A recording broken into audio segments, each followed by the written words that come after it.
Hello, Perceptive Readers. This is James Lynch, and welcome to this Buymeacoffee.com/James Poeartistry moment. That's right.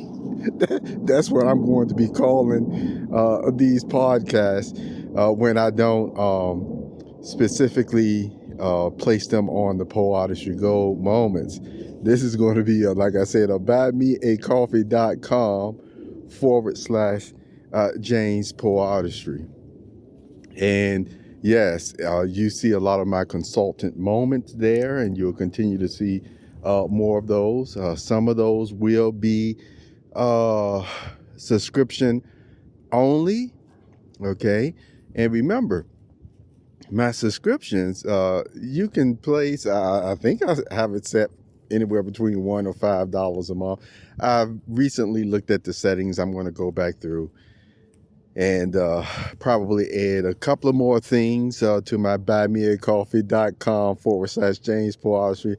Talking about branding here that I got going on, talking about marketing here that I got going on. Either way, this is what I want to share with you about what technology has done. And as I was thinking about this yesterday, it was a reminder to myself because during this season, as I told you, especially the last month as it is, like of 2025, and we're in December, I try to get a lot of technical stuff done from, backups and things of that nature. I've always tried to work that way for some decades now to make sure that I at least got everything up to now. And I'll go through even older articles and things of that nature, software, to find out if they're still there, if they've been tampered with. And boy, I do find stuff tampered with. That's just what it is. And I had several thoughts run through my mind about what technology has done for us, because you may feel sometimes, that you're not getting a lot accomplished, and yet you really are. Because, I've made podcasts in the past that actually show you what you accomplish in one day with technology now, depending on your job and your occupation, is actually more than what even 20, 30 years, especially 30 years ago, people were able to accomplish in even weeks, months, and years. Yes, that's correct. In weeks, months, and even years. Yet, look what technology has done. Instead of sometimes making life more easier for us to be able to sit back and, smell the roses at times and enjoy the fruits of our labor, you just had some people that compiled more stuff into more space that you were actually making for your life, you see? So the point is, you did the work, but you're still not always able to get the fruits of it that is deserving of you, because you really did put in the work. And so this is what I want to emphasize to you. I like to mention, what is a true friendship? And one of the things that I state about is a true friendship is you have honesty and you have integrity in it, and also goodness. So you're not undermining your true friend. You're not dismissive of your true friends' needs nor their desires or wants. See, I'm here to tell you today, so I've heard where I read in my feed a couple of expressions people made today where they said, I'm not going to lie to you about this. And then they started talking about their view on life and things of this nature.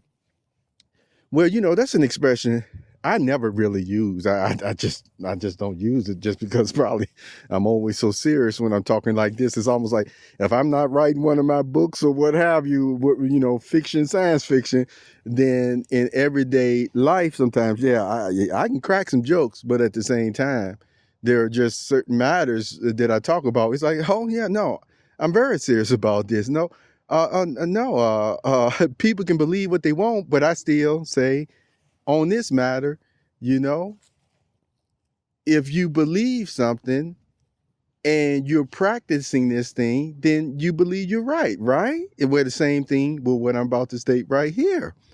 That, you know, it's a fact. You can have appreciation for God and all He has done for us. But that still doesn't mean that we're not supposed to still pursue and make life better for ourselves, spiritually and even financially, to what? Take care of our family responsibilities. And this is the thing that I want to point out to you today, that people have a tendency to leave out. Sometimes the counsel or advice that is continually being given to people is on a level as if, man, you act like you the only person. You act like you only have the situation where you're single and you only look out for yourself.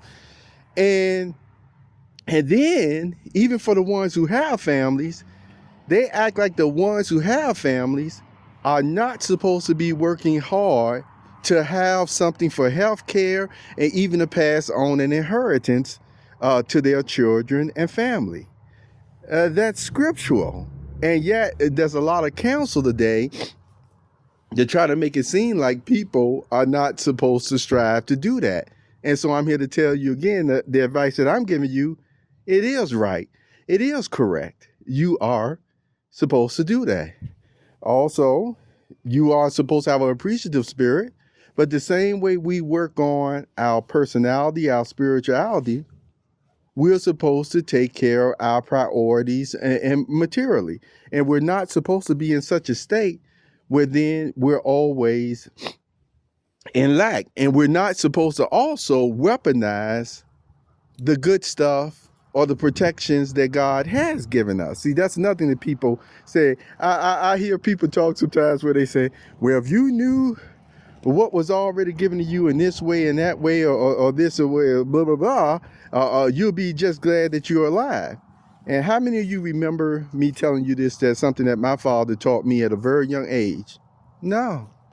There are some states, some environments, some situations of living where, make no mistake about it, it's almost like for that person, living is even more harsh and cruel than being dead because of the insensitive nature or bigoted nature of the environment that they're in. See, Job even talked about that, and that's another reference I give you. Job talked about that. So I told you, depending on your disciplines, depending on what you're pursuing in life, one thing I tell you a true friend is not going to do is you striving to not only pay your bills, but to make sure you don't be a burden on others. But you see, and living an honest life. See, living an honest life, it costs money. It costs money to live an honest life.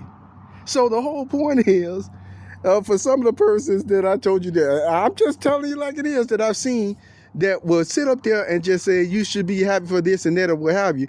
I'm just telling you, some of those persons have been, what I found, some of them are some of the most stingiest people that I'm almost like, no way in the world. Okay, you can believe that way all you want, but you're just justifying continuing to sometimes take stuff that you shouldn't take. You see, give a person their due that you should give them. Also, you're not generous with your commendation. Can I say this curse word? I want to say, and you're damn sure not gonna stand up for nobody else.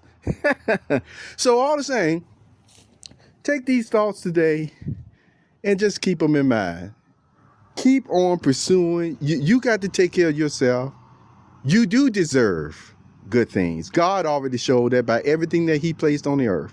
And I told you, it is the human element at times, false friends that try to convince you otherwise.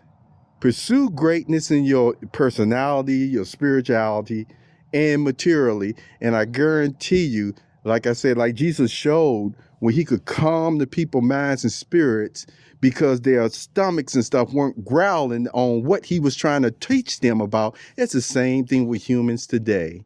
You know what? I'm not going to be dismissive or weaponize your desires or your wants when you're trying to do things honestly. That's right. Because it, like I said, it takes money in general to stay honest. And so anyway, have a wonderful day.